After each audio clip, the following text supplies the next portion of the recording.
นามของคณะจัดงานและผู้เข้าร่วมเวทีเสวนาได้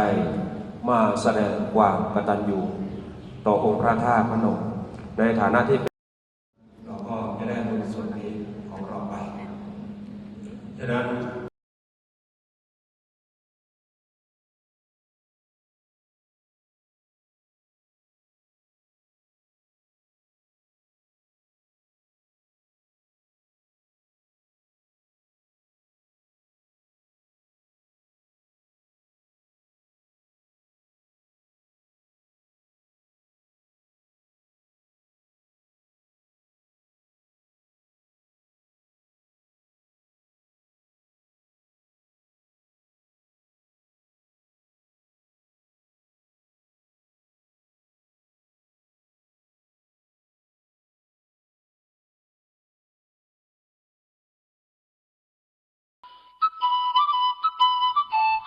ตำนานอุลังคธาตุเล่าไว้ว่าประมาณปีพ.ศ. 8 พระมหากัสสปะได้อัญเชิญพระบรมสารีริกธาตุของพระพุทธองค์มาจากอินเดียเพื่อประดิษฐานในดินแดนสุวรรณภูมิซึ่งก็คือหม้องนี้ปู่กำผาและก็ได้พญาทั้งห้ามาโหลมสร้างนำบุญของเฮาเนาะอ้ายเกิดมาศาสตร์หนึ่งได้เกิดเป็นลูกพระธาตุลำบากปานใดก็สิมาไหว้ธาตุทุกปีสาธุขอให้อยู่รอดปลอดภัยไปฮอดธาตุพนมคือเก่าเด้อผู้ข้าสิมาเฮ็ดบุญกราบพระธาตุพนมสุปีสุปีปัญญาเฮาลงว่าปีนี้น้ำของก็ลดไว้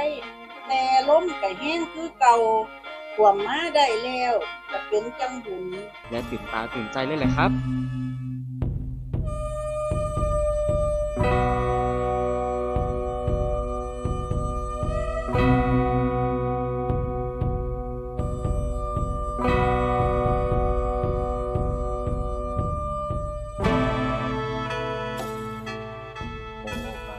โอกาสะคงคาทั้งหลาย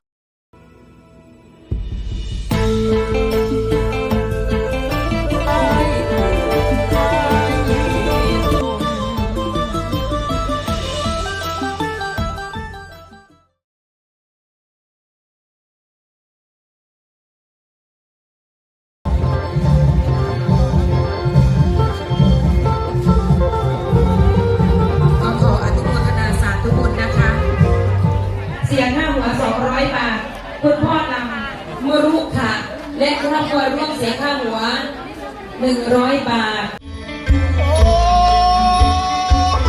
ถวายแขนเป็นเครื่องกราบไหว้น้อมถวายแด่องค์พระธาตุพนมอันศักดิ์สิทธิ์เพื่อเป็นใจความว่าธรรมทั้งหลายมีหัวใจเป็นธรรมทั้งหลายมีใจเป็นใหญ่